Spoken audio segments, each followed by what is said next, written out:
All right. We ready to go? Sure. Any questions before we start? Everyone looked over the email? Why do we exist? Well, I'll tell you. We exist to do podcasts. We're a cosmic joke.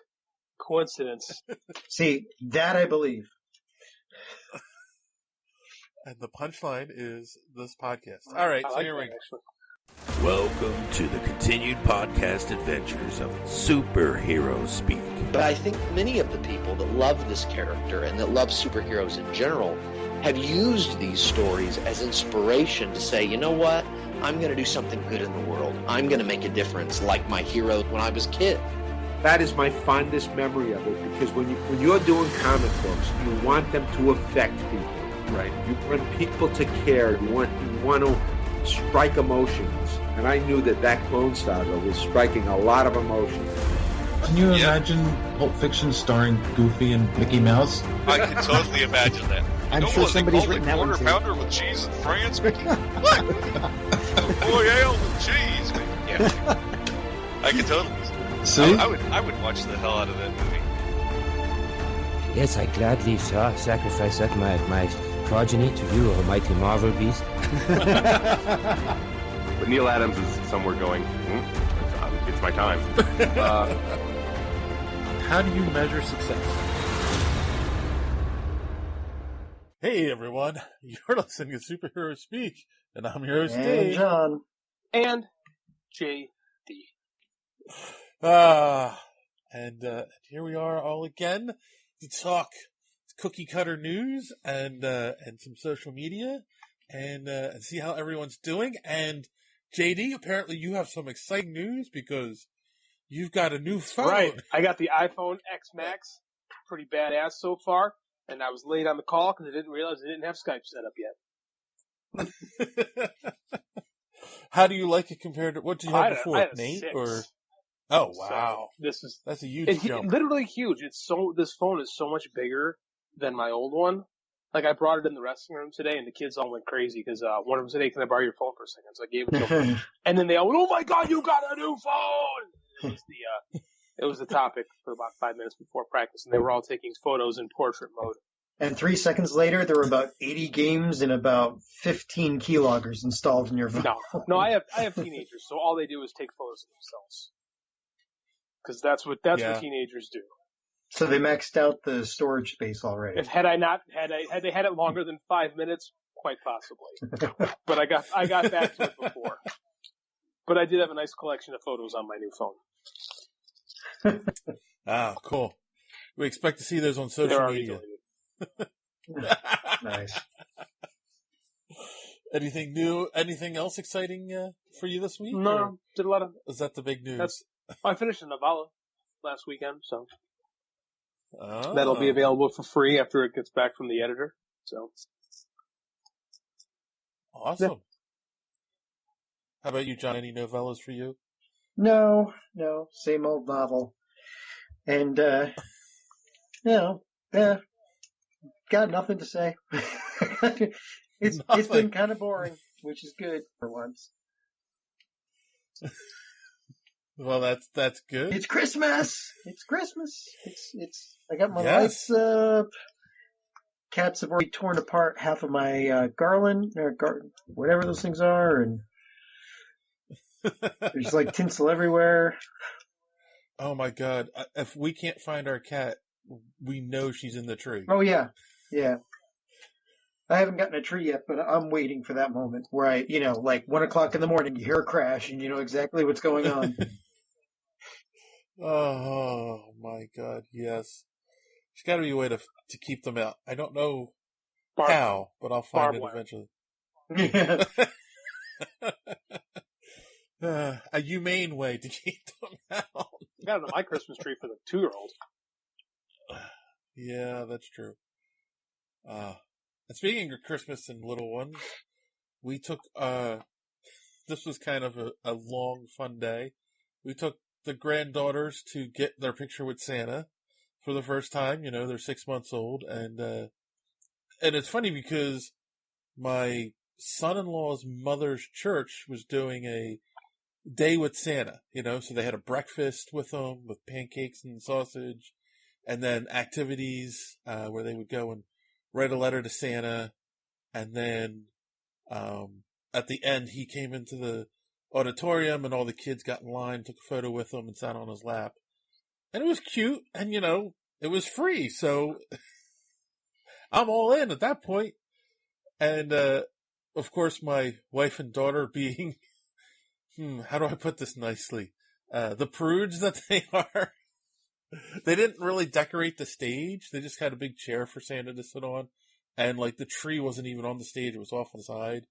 So, they were like, we want to take pictures where it's decorated better. So, of course, we had to then go to the mall and buy photos. But, it was fun. And then, but that, of course, then you don't do anything else because you're tired by the end of the day. Because I'm getting old, guys. That is true. Kidding? Wow. I love the support. We are supporting you in your old age. That's basically how it works. Okay, good. Like athletic supporters. You. So that was my fun and excitement for the week. Now I put my old man sweater back on. So we did get some interaction this week on social media, a little bit here and there. We had talked a while again about the first look at Henry Cavill as Geralt for the Witcher series, and we got a couple comments on that this week. Ryan B said it was terrible, casting all around. Okay. Tonic Mole replied, said I found that most of the time this promo pics, I found that most of the time these promo pics make things look worse than they actually are. Okay. Titans looked like a disaster, but in action it's amazing. To which Brandon Valenza replied, "This isn't a prom picture, it's a screen grab from the costume test video from like a month ago. Good to see you guys up to date on your news." Wow. Hey, we are crack journalists. We give you all the news that was fit to print at least 2 months ago. And then Tonic Mole replied, "Yeah, correct. Yeah, there you go. It still looks pretty good. Factor in everything. Everything looks better than the screen tests, and it should be good." So Tonic Mole is looking forward to it. That's all I can say. Well, once they hide his mustache with the CGI, I'm sure it'll look much better. Oh, it'll be perfect. Actually, he's kind of clean shaven in the picture. Maybe they're going to add a mustache. Oh, God. This was kind of interesting. We had talked about Ian McGregor being cast as Black Mask, and Jack and the Geekstalk, they had said love Black Mask and love McGregor, but can't see him pulling it off, to be honest. But I'm ready to be proven wrong. Okay. E-Bob Jr. E-Bob? E-Bob. I like that. Why aren't we offended? This sounds like blackface to me. Oh, man, the trolls are all out. Damn. I don't know E-Bob. Yep. And Richard, Antithulu,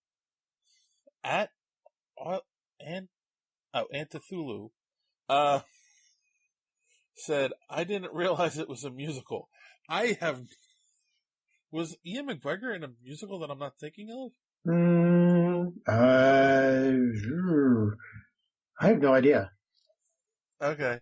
Yeah, Richard, you're going to have to explain that one a little bit in depth for us. I can't think of a musical that he was in. So.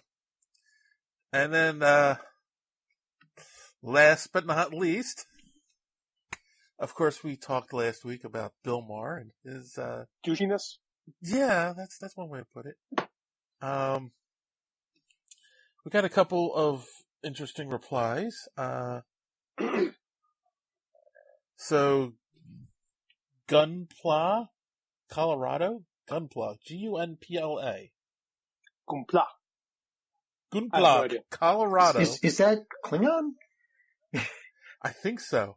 Cannot believe he went there. I don't care how you feel about comic book movies. No one disses on a legend. Roger Morse replied, your assessment was spot on. Mar repeated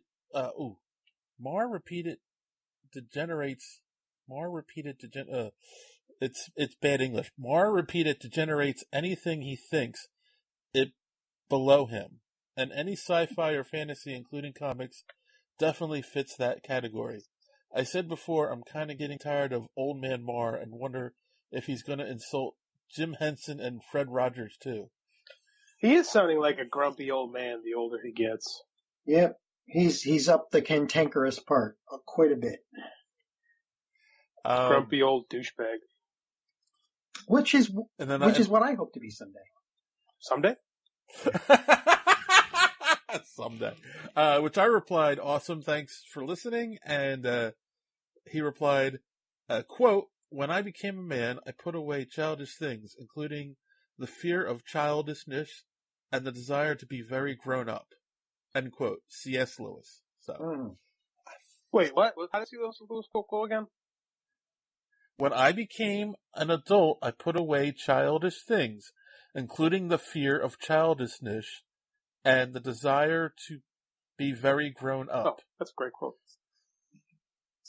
I've never heard that one before. That's a really good quote. And then it didn't end there. Of course it didn't. A lot of people... This really struck a theme. This really resonated. Go on. Oh, yeah. Lots of people. Come on, load for me. Sorry, I didn't have this preloaded. I had retweeted what Roger Morse had sent to us. And he replied to this, not him, Keith, writer of Reality Comics, at The Reality Comics on Twitter, replied, I'm an outlier on this, but whilst I think Mar's comment was poorly timed and completely classless, his bigger point was about the severe lack of intellectual and political curiosity of most people, and on that, he was right. What? Yes. That's not accurate. So, here was my reply. I feel this is totally inaccurate to say. People that read comics don't have intellectual or political curiosity. That's a lazy observation. Marvel comics are all about political intellectual intrigue. The X-Men are an allegory for the civil rights movement, for goodness sakes. To which Keith, writer of Reality Comics, replied, I agree with you if I read it correctly. He was using comics as an example. Again, his bigger point was, albeit the overall intellectual authority in society today. Atrophy. Intellectual atrophy. Atrophy, sorry.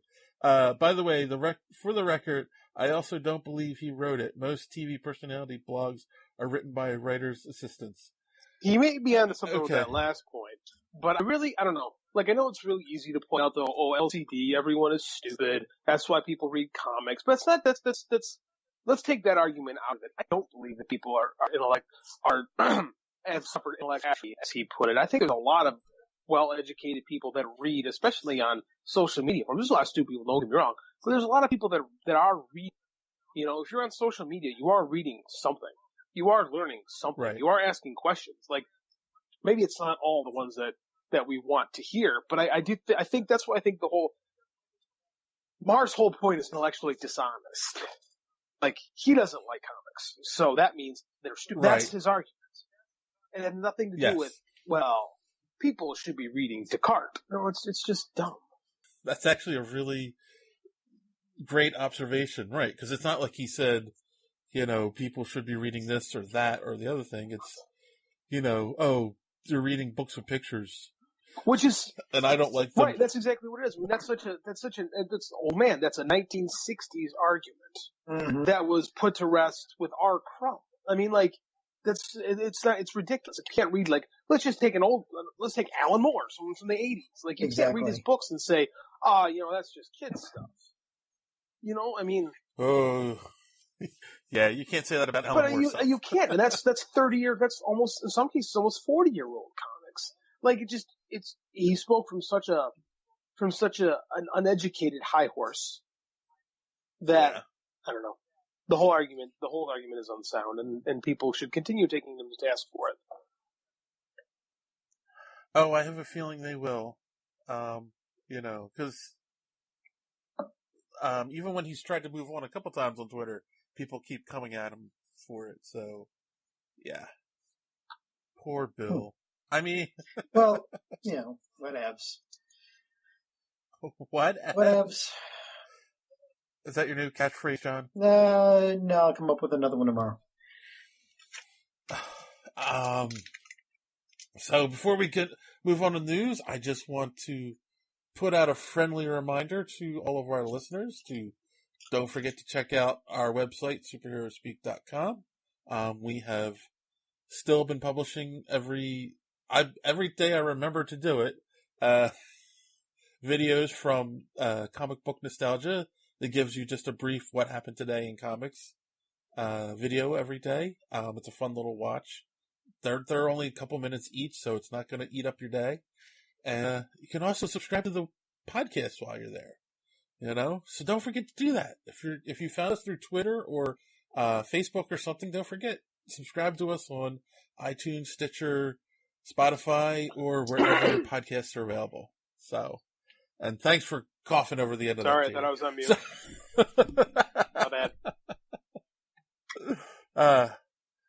If you want to hear JD cough some more, don't forget to subscribe. Excuse me. 51 different ways of coughing.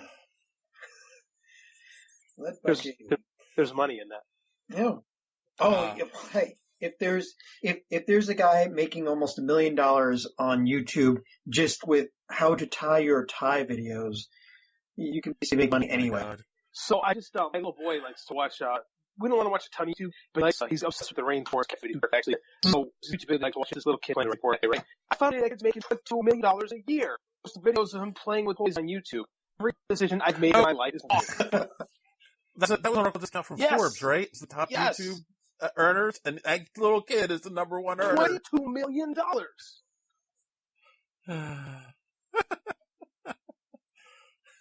million is a lot of money. Yeah. For playing with toys and your parents videotaping it. Hey.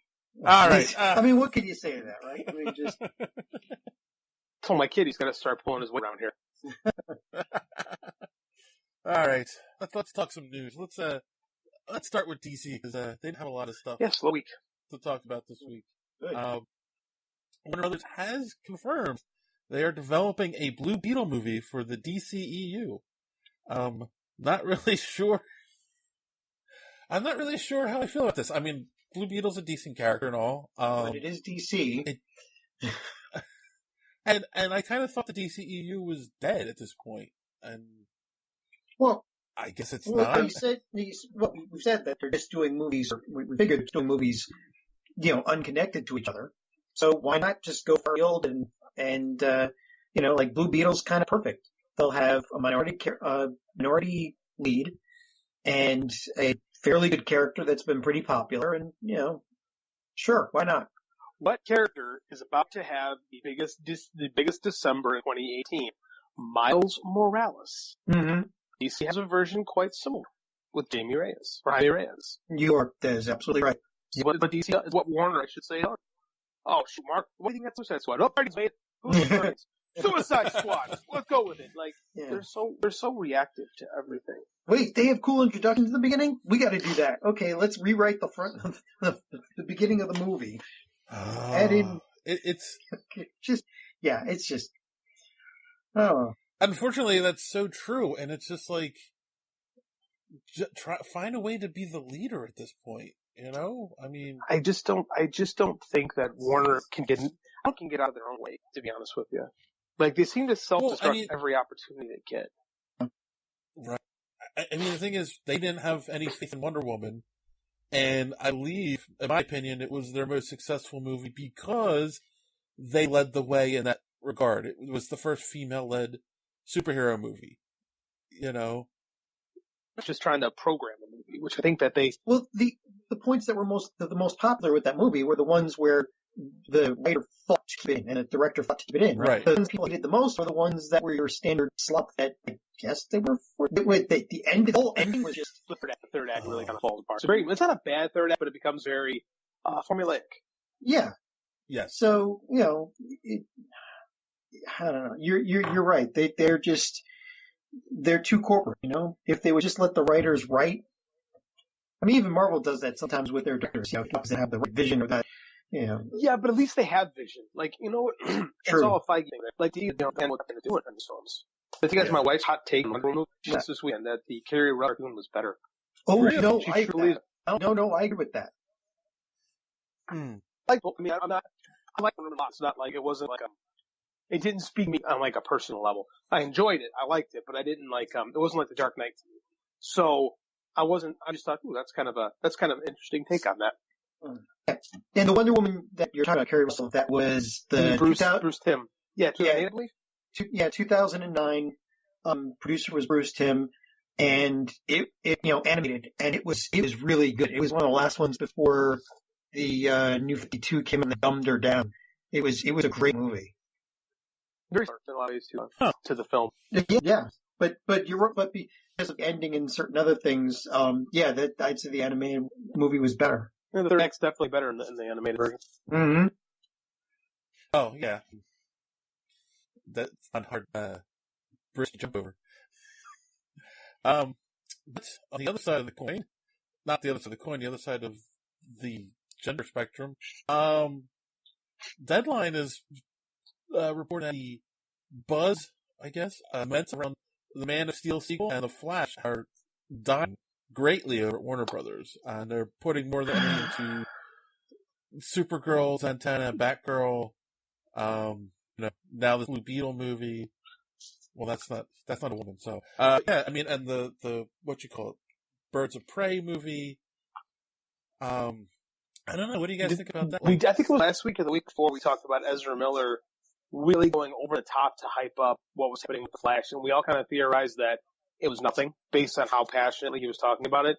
And this really kind of really drives that home that they really, man, they just, like we just said, they just can't get out of their way. And believe me, I'd love to see a Zatanna movie. I think that'd be awesome. But it is weird they have these big properties, these tentpole properties that they can't figure out what to do with. Right. Yeah, Superman especially, they keep throwing that up every single time. Not every time. Watch for the Fathom film doing the 40th anniversary for Superman. We got to go to the Earth. Films look pretty good. Okay. But, that was 4 years ago. So. Yeah, exactly. Like, yeah. I mean, because this article does point out that, the Batman movie is still in production, but is experiencing a bunch of setbacks. I'm surprised. Yeah. The Cyborg movie is going there fast, but they have Aquaman coming out this month, and Shazam is going to coming out next year, right? Well, maybe the Cyborg one where they do the story where he gets the personality upgrade. I like to see him go personality. Yeah. Wait, no, just the team's personality would have been good. Yeah, it's a weird character to go with, because I don't know how you would movie around Cyborg. I know my issue with Cyborg and Justice League, the more and more I've gone back and tried to, because it was on TV weekend, and I did try to watch it, just like, why did they make Cyborg brooding?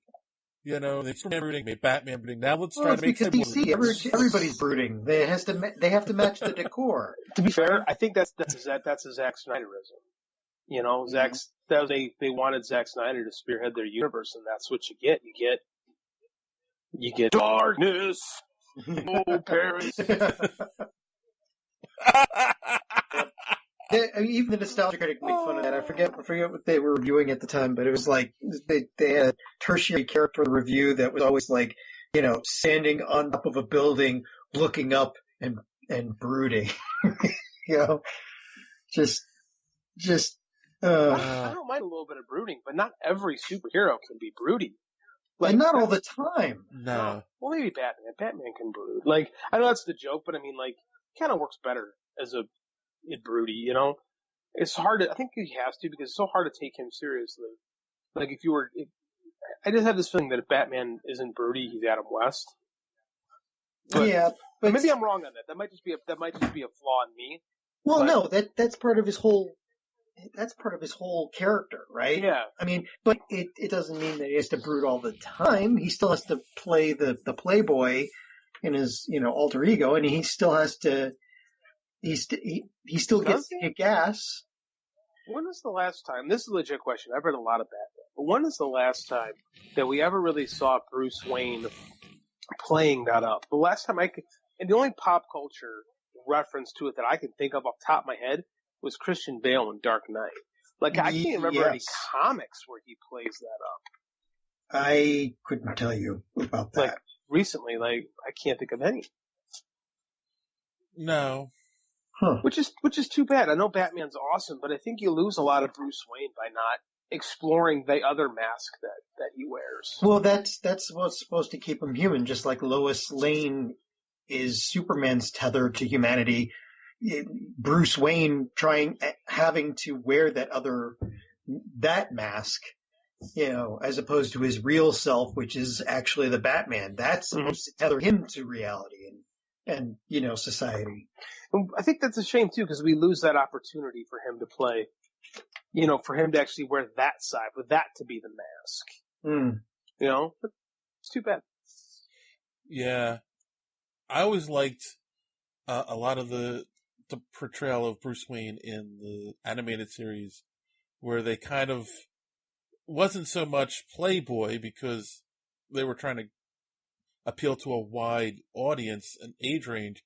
It was more of like a goofball and a little bit. He's a little aloof on that show. Aloof, that's it. Yes, that's the word I was looking for. Aloof. Yeah, I mean, you could at least do that much with him, but no, we just get, I'm brooding all the time. Yeah.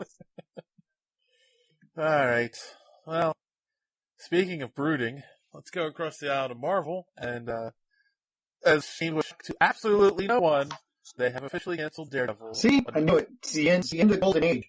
But I mean, again, we've talked about. I feel like we've talked about this a bunch. I mean, in a sense, they're roll out season Punisher, season 3, Jessica Jones, and those will be canceled a couple weeks after, and then they'll be done. And they'll move on.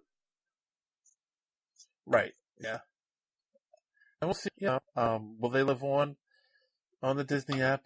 We don't know yet. Well, but just remember, they're basically brought us into with no explanation of what happens with Luke Cage, and no explanation of all that teaser crap they put at the end of Iron Fist. I mean, this isn't like a happy place to end. This is like the only reason for this was a cash grab. No, it's slightly cash out. Well, all right, cash out. I mean, if they were going to do it right, I mean, I don't know if it's anything about this. If they were going to do it right, it would bring those properties back and do their paid service and continue. They may. Like I said, Disney may, but they have to. I think we're in the process. Okay.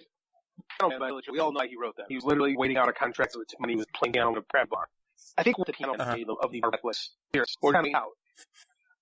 Something great gonna come along. The wind starts the fire. It's on the horizon. So we just gotta get through Piano Man. Gotta get through Piano Man to start the fire. Well, Piano Man was pretty good. So it is exactly like he wrote while he was doing the crap job. So I mean, like I think I don't think Netflix wants because they're paying for these shows to get made. I think they just I don't know what these contracts are. I don't think any of us do, but there's clearly some incentive for them just to not want to work with Marvel anymore.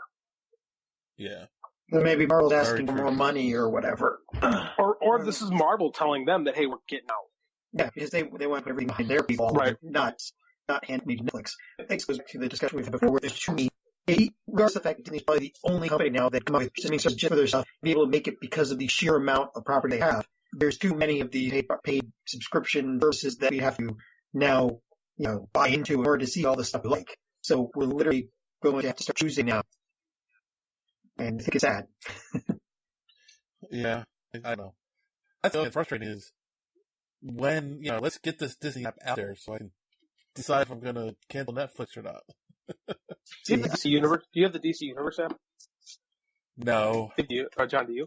No, I thought about it, but everything I've heard about Teen Titans and stuff still hasn't, given me a feeling to see this now. So we're going to pick it up in January when Young Justice Season 3 finally premieres, because my wife's a huge Young Justice fan. I liked it too.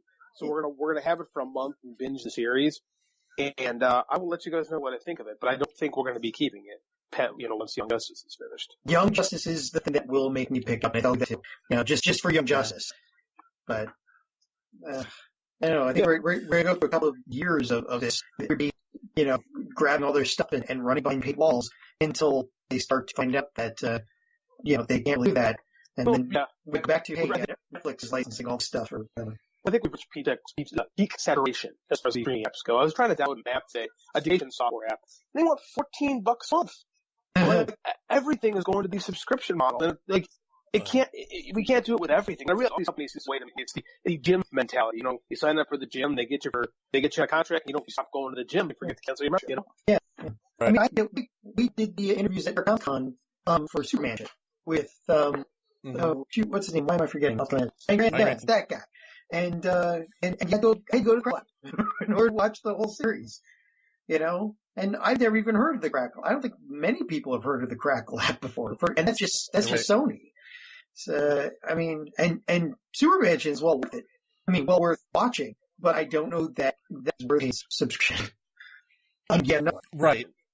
Yeah, I mean that's the whole thing. If you want to get on these apps, you have to have unbelievable content and a lot of it. I just don't think Disney ever has that. Right. I don't know. The Disney one, Disney does have so many Star Wars in their movies and not Marvel. I think this might be the last one. That's gonna work. But I don't know. I do apps, but we don't watch anything CBS now because CBS wants their own app. I'm not gonna pay money for to watch a Star Trek show that I hear is mediocre. Yep. Exactly. It's not worth it. I'd rather not know as far as spending money goes. Besides, you barely time watch anything anyway. Yeah, no, if I watch TV, it doesn't mean to watch TV. I mean, as far as I'm concerned, I'm like, the CW stuff keeps me busy, and with me trying to write my own book, it's like I don't have time to watch that much anymore. I watch Game of Thrones, but between keeping up with the W shows and the Netflix and the control animes I watch, that's more than enough for me. So I'm willing to like I said, stuff that's just mediocre. I don't have time to waste on that. Right. Yeah, I find myself watching Spill Trips and Netflix with my wife. There's a lot of good anime on Netflix from the talk-up scene, I guess. Man, I love watching Cheers and Friends. It's oh my god, my wife puts Fisher on loop. Also, my same exact thing. When I go to bed at night, I'm either listening to the audiobook of Outlander, which does the trick of me to sleep, and then or Phaser, which I'll listen for about an hour. Do you hear the blues are calling? Toss salads and skrillex. Am I the only one who calls to that time I got reincarnated as a slime? I beg your pardon? That's the name of an anime. That time I reincarnated as a slime. That's the anime book. I never really watched anime. There's a really good one coming out. Podcast.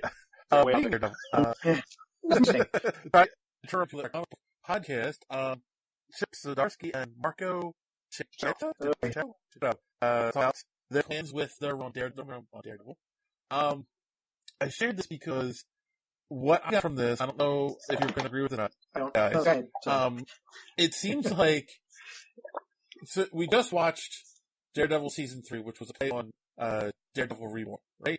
This kind of sounds like they're doing a play on that again, but it's intermixed with the Spider-Man No More concept. Like, maybe he's walking away from, after going through the ringer, he's walking away from being beat up. I don't know. I'm curious to see. Chip Zdarsky. For those people who don't know, he kind of made his big splash working with Matt Fraction on a book called Scribbles, and then Marvel let him face Spectacular Spider-Man. And I know you're not a Dan Slott fan. I'm a big Dan Slott fan. I really liked his run on Amazing Spider-Man, but Chip Zdarsky has just a different, fresh take on the character. It's genuinely funny. Like, he is a genuinely funny writer, but I don't know how that plays with Daredevil. So I think he's an interesting pickup for this, and I don't know what to expect. Yeah. Funny Daredevil. I don't know. If you read the article, it definitely sounds like they're not going funny. They're going, Daredevil. Yeah. On the edge of everything. Dark, brooding, just like Batman. He's Marvel's Batman. Yes, with some Catholic guilt thrown in. It's it's the way I live my life. No, I'm curious. I think it sounds interesting. Very. Well, we'll have to wait and see. But yeah, I think I'll definitely be picking this one up. I know John's be first in line. No. I probably should, but no. I hear it comes with a free copy of the Marvel swimsuit calendar. Yeah, no. I outgrew those a decade and a half ago. So. Only a decade and a half ago. Well, you know. So 2003. You know, I could relate. Moving on. Right. So, moving on. Sony, apparently, before we spoke about Miles Morales, the Edge of the Spider-Verse coming out, before that even hits there, they're already talking about doing an all-female spin-off of this. This feels like unless this is something like what Bruce Timm did with Poison Ivy and Harley Quinn and whatever and Batgirl, I feels like a cash grab. Everything's a cash grab. Well, fair point. Yeah. I think that I think Spider Ghost, or they tried to rebrand her Spider Ghost, is going to be a thing. She was a character in the books that people really were drawn to, and I think there's enough stock at Hachette in the Gwen Stacy character to hold some water in this one. There's a thing here.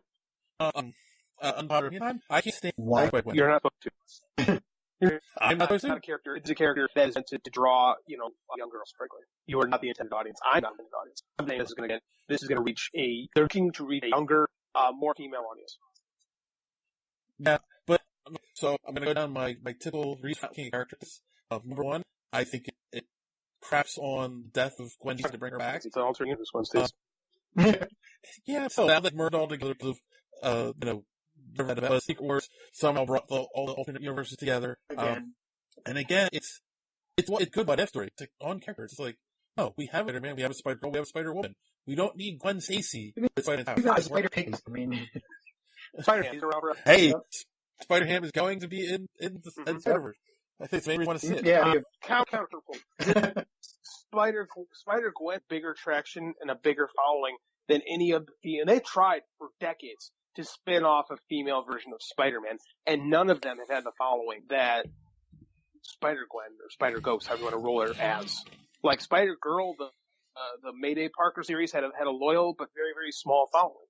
Like the Arana series and the Spider-Women books have never had the kind of traction or following that she does. Like Marvel knows what they're doing with this. They're gonna make it into a movie because there is an audience for it.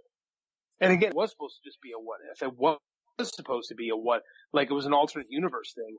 And the character, like people loved it. Like it worked. Am I going to see it? Probably not. I mean, like I said, it's not for me, but I dig what they're trying to do because there's people that like it. Yeah, I get it. To that, I get the idea. If it brings in young readers, okay, cool. But I'm not even 100% sure it's bringing in readers. But we'll see. If they're doing it, probably is. I mean, they see the money. Right. They're not going to, the cost of a comic is so, like to create a comic is so damn expensive. If they weren't generating money from it, they wouldn't be doing it. Like I said, you might not, like, we all look at those, ICV2, I can never say those numbers, but those are estimates and they're based on what's sold in the direct market. Like most young readers don't go to comic shops. They're buying books digitally. And nobody knows, because their companies aren't releasing them, what the digital numbers are. So it's easy for people to point, this is only selling 10,000 copies a book on the direct market. Well, yeah, but because the direct market are older guys like, your age, my age.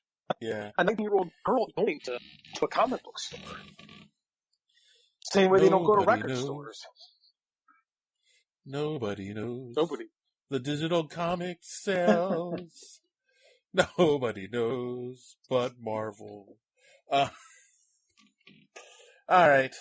I'll give you this. I'll wait till we see a trailer before I pass final judgment, but I really don't like the character. Let's at least. And there are people get mad at me for not liking her. You have your perfect right to hate a character. There's plenty of characters I can't stand that other people absolutely adore. that's, not every character can speak to everybody. Yeah. Ain't nothing wrong with that. Which I think is some of the, there's popular characters. Man, I don't like Squirrel Girl all that much. I think it's a weird concept. Let's not get personal. I'm just not. But I just don't read it. That's okay. You don't have to love every character. Hey, but Squirrel Girl. Come on. One of the only characters in the Marvel Universe to defeat Thanos single-handedly. You are correct. And to defeat my heart. That was weird. I didn't see that coming. Speaking of characters that some people can't stand, Nick Nolte has joined the cast of The Mandalorian. They're going to get exactly what they deserve.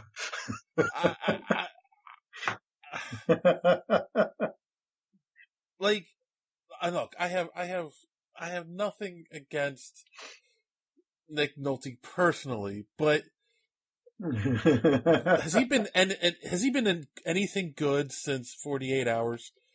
The police blotter. I heard his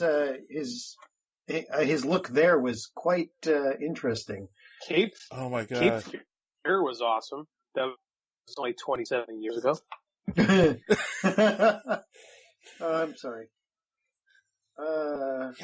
What's he been in lately? A TV show named Graves, The Ridiculous Six. Oh yeah, he was in The Ridiculous Six. Huh. Yeah. What is The Ridiculous Six? I missed that one. What was the Furious Seven? It's a takeoff on the Furious Seven, or oh my god, there's probably Western lovers out there that are just like the Magnificent Seven. Yeah, Magnificent Seven. That's it. Fast and Furious. Yeah, mixing it up with the Western. Now that would be awesome, actually. Let's see a Tokyo Drift on a Palomino. This is The Ridiculous Six. So this is kind of like a joke version of that, I guess. Yes, with it was one of those direct to Netflix movies that what's his face did. Adam Sandler. Yeah. Okay, that's why I missed it. He was in Ang Lee's Hulk. He played Bruce Banner's father. He was the one who unleashed the famed Hulk dogs. Exactly, yes. And that was horrible. Yes, it was. And he was horrible in it. Yes, he was. I don't think he was sober during that entire show. I don't think he was. I don't think he's been sober for a couple decades. But yeah, no, I mean, there's a list here of his work over the past couple of years, but I haven't really seen I don't know. It's bordered on cliche that a lot of actors reinvent themselves later in life on television, or in television series. So maybe it'll work. Yeah, maybe this is his coming back story, like Robert Downey Jr. in Iron Man. Yeah. Or John Cryer in Supergirl. There you go. Oh my God. Can't wait to see that. I think it's Sunday is when it kicks off. So yeah, it is. Can't wait. All right. Speaking of things we can't wait for, I added these last two stories. One, because I love one of the properties, and the other is because, John, we need to bring some anime in for you. Yeah, yay! Go ahead. Hit me. So Netflix is going to do a live-action Cowboy Bebop. Obviously. Why is that a boo? Wait. Well, okay. Well, I'm curious at how this is going to work out, because live-action adaptions of anime have historically been about as good as live-action adaptions of video games. Well, I was going to say, like, the live-action Netflix did. From my understanding, like, no one who likes the anime, it's the live-action version. And I'm pretty sure that, and there's a few others. And now, let them to this. Netflix is done actually very well by animes. They've got a lot of properties that they've been putting out. I think top of my list is the Natsu no Taizai, or the Seven Deadly Sins.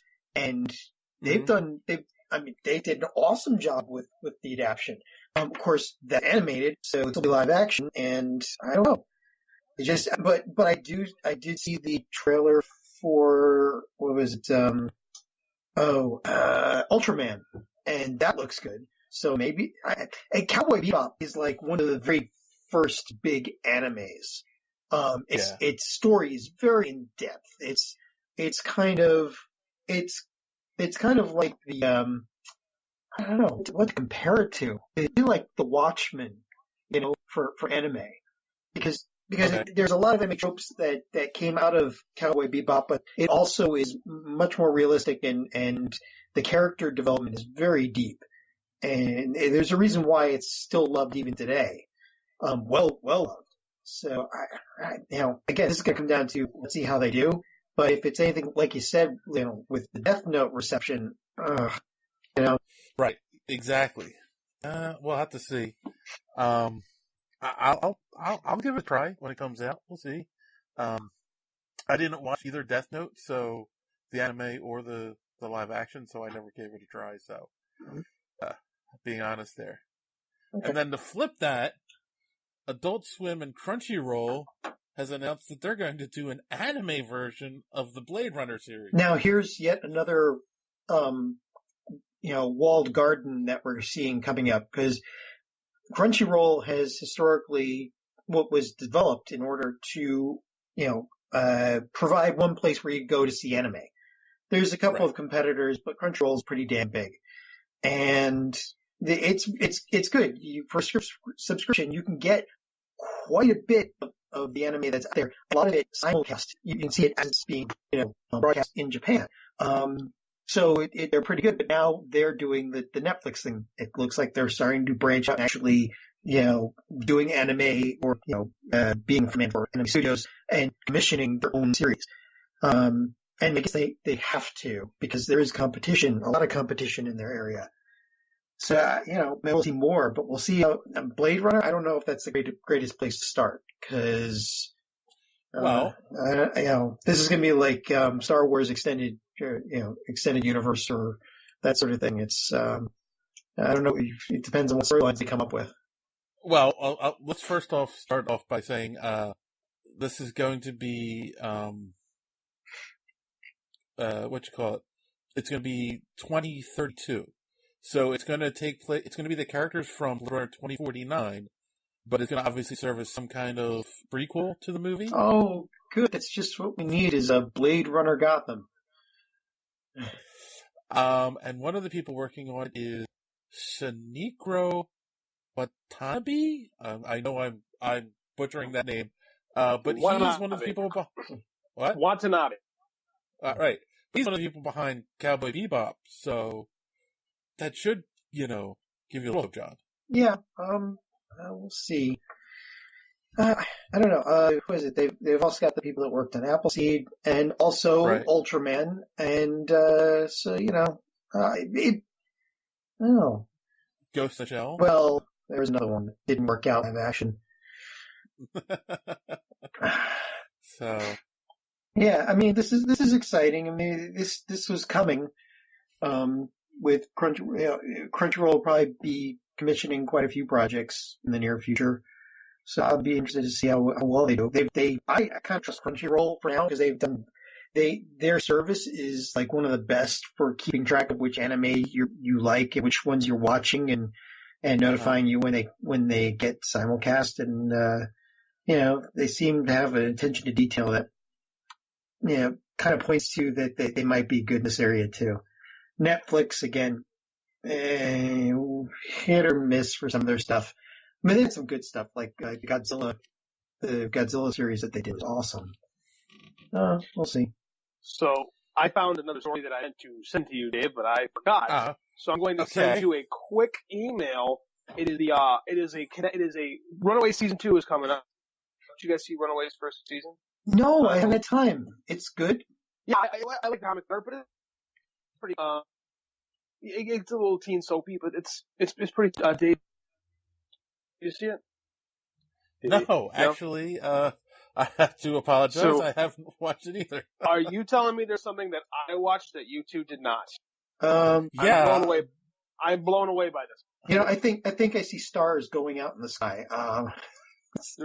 You stick around long enough, anything is possible. So, they're connecting. This is interesting because one of the characters is Nico Minoru. She's in the comic she's straight up wizard. In the comic they didn't, or in the TV show they didn't. They kind of play with it, but not really. She has this thing called the Staff of One, which is magical powers. And you see a version of the Staff of One in Doctor Strange.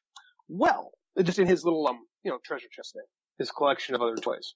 Well, in season 2, this released a production still of her using the Staff of One, and her face is looking through the Staff of One, and in her eyes, you see the exact same effect that was done on Caecilius and his followers before they became mindless ones. So the question is the Staff of One tapping into the Dark Dimension's powers and Dormammu, which directly connects this show to the MCU.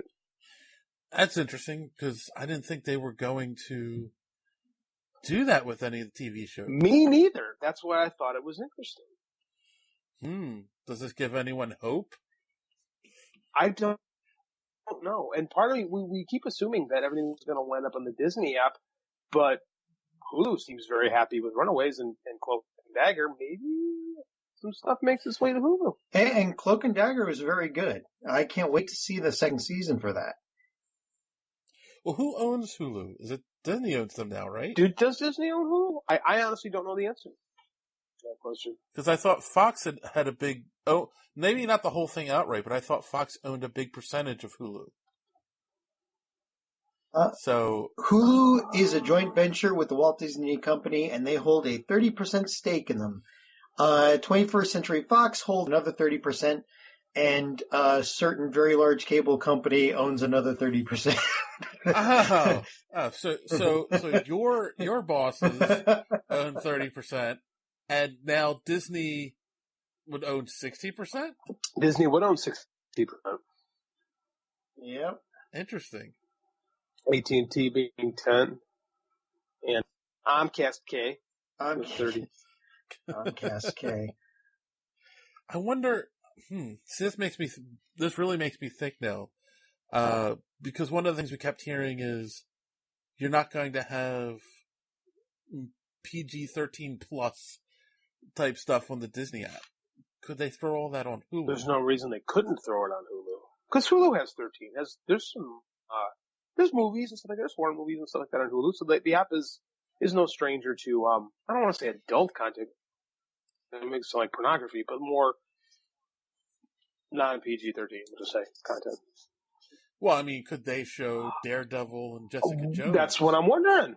Could Hulu be? We're all thinking this is Disney. Could Hulu actually be the destination point? That's possible. Interesting. Just to interject here, we know that tonight is the premiere of the Captain Marvel trailer, the new Captain Marvel trailer, and the Avengers 4 trailer, right? Oh, Avengers 4 trailer comes out tonight. I knew about Captain Marvel. I didn't know about Avengers. Yeah. I thought Avengers 4 trailer was going to be on Wednesday, I thought I heard. They're supposed to both be during the halftime for Redskins tonight, the Redskins game. And the halftime, I think, is just about to start. Interesting. I'm watching a live feed right now. Instead of podcasting with us, you're watching football. Avengers 4 trailer, dude. Though you should say Eagles, since we are, from Philly. Well, Redskins, Eagles, yeah. Go New England. Wow.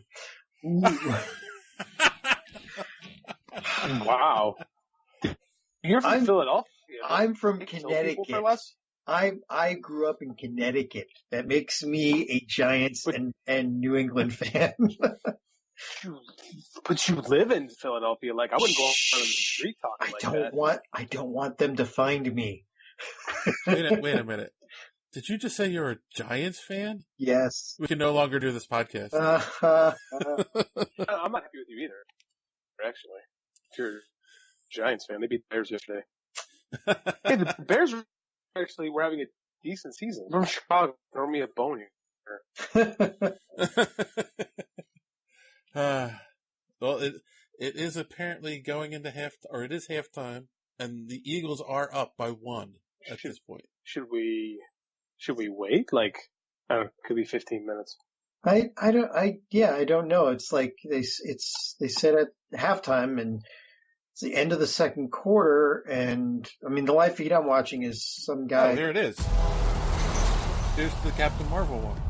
It's on right now. Skrulls are the bad guys.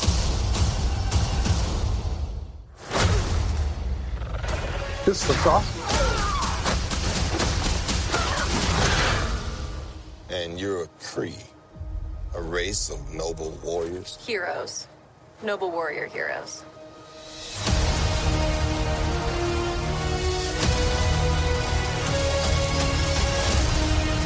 I didn't realize Annette Bening was in this movie. Your life began the day it nearly ended. We found you with no memory. We made you one of us. So you could live longer, stronger, The origin story superior. You were reborn. I'm sure they did. Because I think her origin story. I keep having these memories. Something in my past is the key to all of this. You know how to fly this thing? We'll see. That's a yes or no question. There it is. Yes.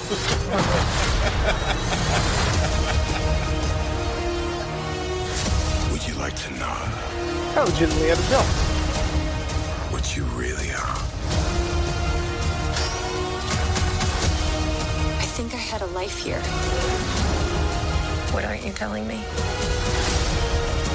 You've come a long way, but you're not as strong as you think. This war is just the beginning. I'm not gonna fight your war. I'm gonna end it. Told you.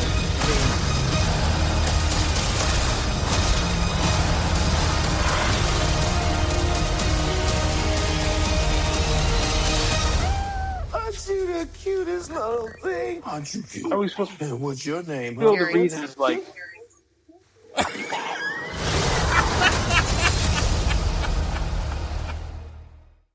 Well, that looks great. Oh my goodness. I just love the fact that they're going full, like, comic book. Like, you get the Mohawk look, you know?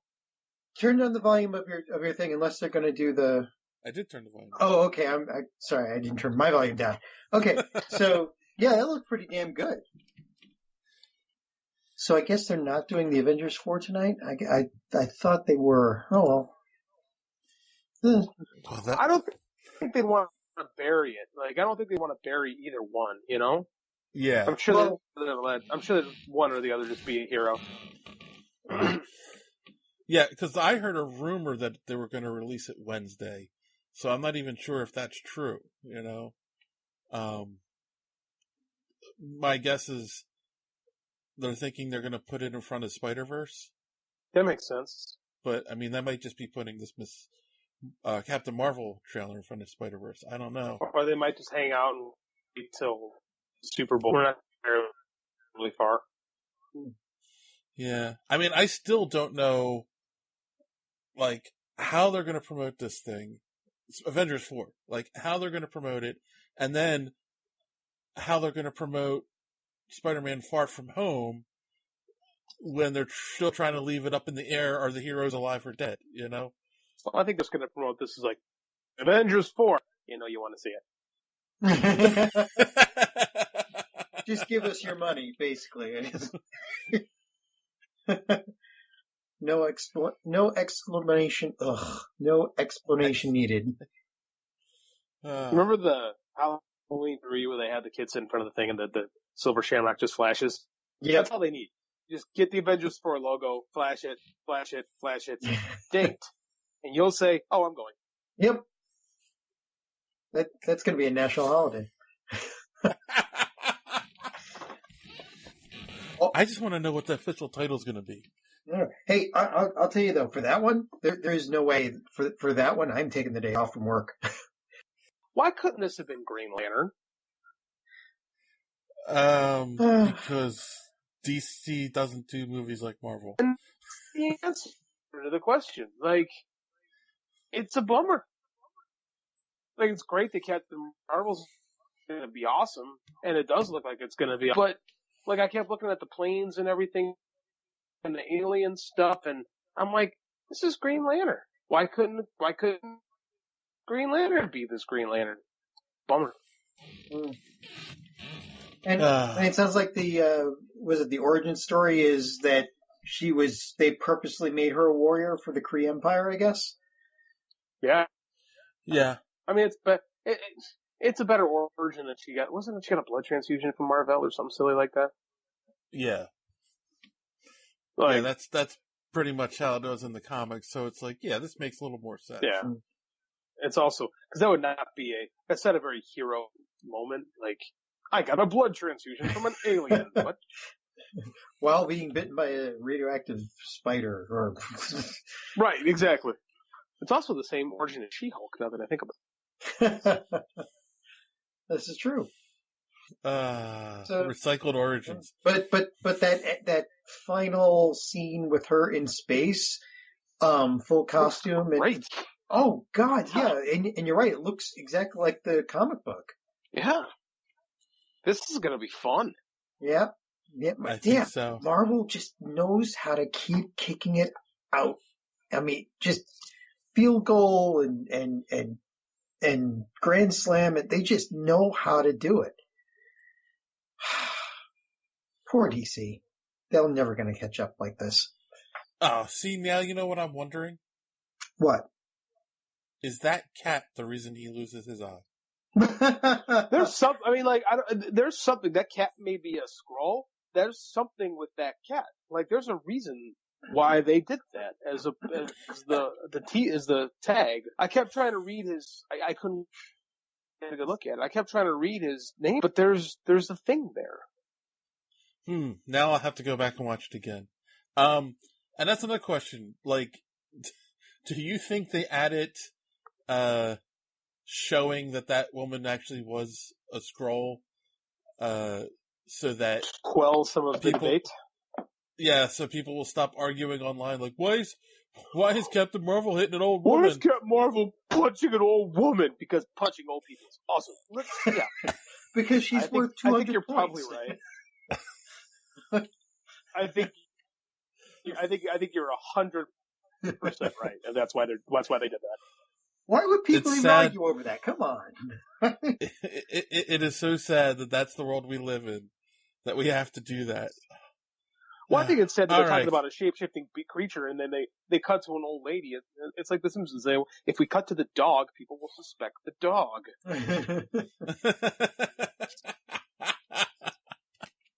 Oh my God, exactly. All right. Wow. Okay. So I got a lot of editing to do, but, after all of that, That's worth it though. Yeah. I would like to, end on a quick little interview, another chat from New York Comic Con. Just trying to get these out. And, this is a chat we did with Damian O'Hare.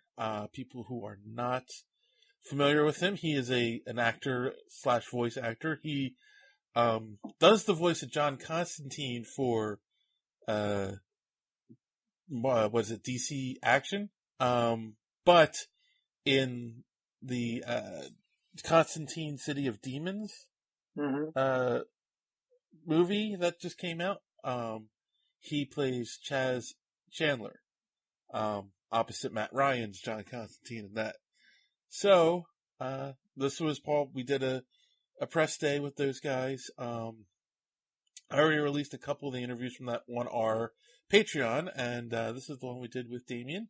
So I'm not going to build it up too much. It's a real quick thing. So here we go. How you doing? So for this character, when you're approaching the role, what is your view on the character and Chaz and who he is? Well, it was great to be asked to do this because I play Constantine actually in Justice League Action. So to be asked to do this was wonderful because I'm a great fan of Matt's, and obviously the live action show and everything.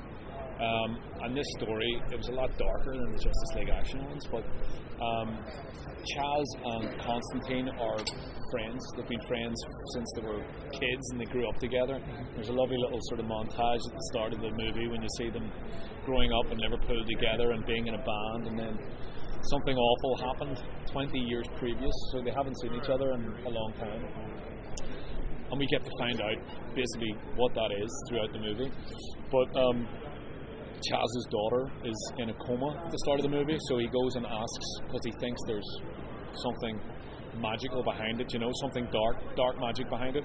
So he goes to his old friend to ask for his help, basically. And it's great, and it sort of starts off with this relationship between myself and Constantine in a bar at the start, in a restaurant.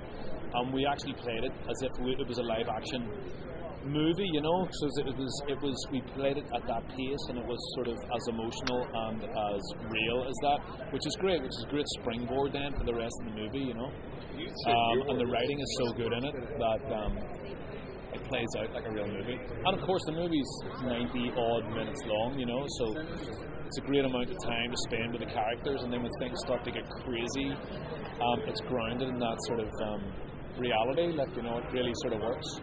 But Chaz is, as JM was saying earlier on, he's really like the sort of audience's eye into the picture, he's very much the everyman, even though he's seen a bit of this magic before. Every situation he goes into, he's a bit like the audience, whereas for Constantine this is daily occurrences, of things popping out of stuff, and so, but it was great to play him, and him and Constantine have a great relationship. There's a lot of banter, a lot of back and forth, and there's a lot of comedy in it as well, which is nice to see, because it can get very dark, the picture, but there's certainly some bits of badinage and light relief in it. Played both characters. How would you contrast Chaz and John? Well, as I said, I think in the Justice League action, I think John Constantine is the version I play. He's obviously more of a peripheral character in that, because the stars of that are Batman, and and I would say maybe he's lighter, definitely a lot lighter, in tone than this one, this guy here. This is so dark here, and whereas in Justice League he's still got that sort of, he's quite mischievous. Here John is very dark, but as opposed to the John in the City of Demons and Chaz is like a sort of he's a bit like a Labrador, like a sort of faithful puppy to John's cynical sort of, don't know what kind of dog he would be, like a sort of Rottweiler in a trench coat or something like that, but smoking a cigarette, maybe a beagle. There's a great relationship with the two of them, but they're very different. But yet you can see why they would be friends as well, But certainly John is the lot more sort of hard-bitten character between the two, and sort of. But the relationship is wonderfully explored in it as well, And as I say, there's a lot of comedy in it. In your opinion, why do you think comic book fans will love the movie? Well, I think because they love Constantine as a character. And funny, I was saying earlier, I think it is that darkness and that sort of anti-hero in him that appeals to people. He's not clean cut. He does get into scrapes. He says things maybe we'd want to say at that time, but is that always voice in your head? That filter that sort of says, no, don't say that. He'll just go in and say it and light a cigarette and walk off, and and I think that's very appealing to people, and it's very true to his character in the comics as well, I think, And I think JM was saying, in this it's a meld of 3 of the Hellblazer stories as well or something, so and without giving anything away at the end, under pain of death, there's a great springboard, an opportunity for more, I can say. Would you compare any differently if you were doing Justice League action, 12-minute shorts for kids, as compared to, a more hard-edged 90-minute Constantine movie? I think the tone is different. There's more sort of like upbeat, but there's a certain rhythm, there's a speed in the 12-minute movies that you have to sort of stick to, I think, because everything is sort of rolling on. Whereas this, it's more like you can breathe a lot more in it. You can actually take the time, and actually I said earlier on, play it like the live action type thing. There's more of a reality to it, I think, And because you've got that 90-minute movie, you can afford to play it like it is. And the graphics and the animation is a lot more sort of rough around the edges, and it feels a lot more grounded. The character's relationship with Renee with his wife, and how it sort of changes during with Renee, with Chaz and Chaz's wife. Well, we see them. I don't know how much you guys have actually seen. There's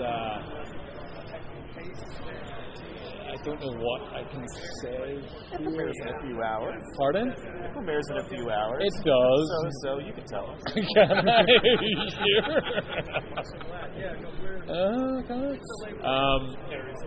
Yeah. Well, they have a.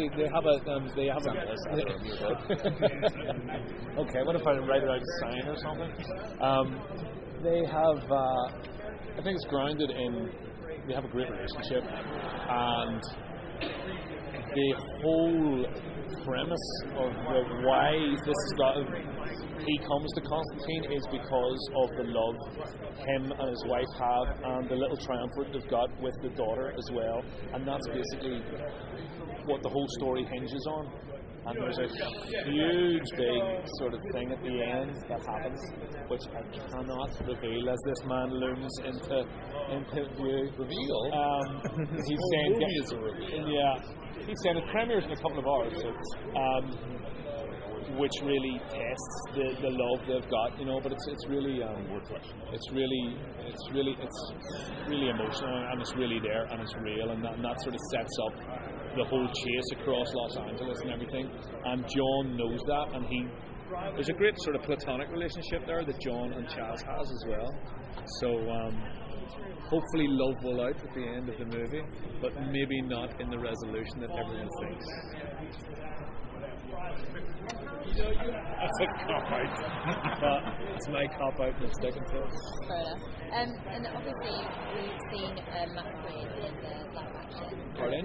We've seen Matt Ryan in the live action Arabesque. Would you like to play Chaz in the Arabesque? Well, he's actually been in the live action Chaz, I think.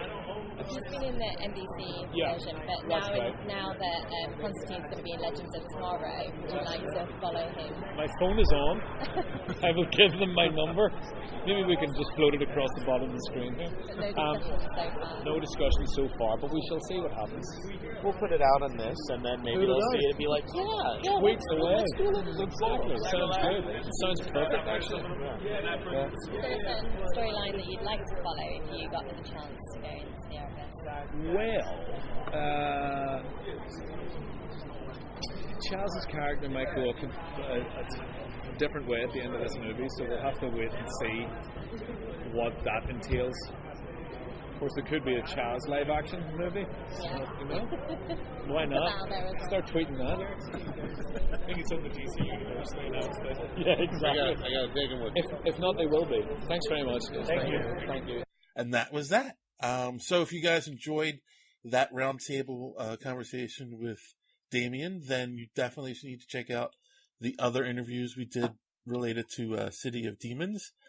It is on our Patreon. That's patreon.com/superhero speak. And as our good friend alluded to earlier, it's like one of those gym subscriptions. It's only $1 to get you in, and you get all this fun content coming at you every month. So and then you forget about it, and we keep taking your $1.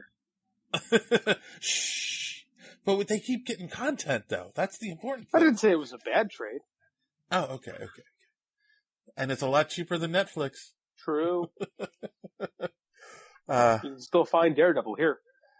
Yeah. There you go. Plenty of Daredevil talk. So much Daredevil. All right. Well, I think that's a good place to put a pin. That's a good place to put a pin in it this week. So, as always, thanks for listening. and don't let your cave get caught in the door. Have a good week.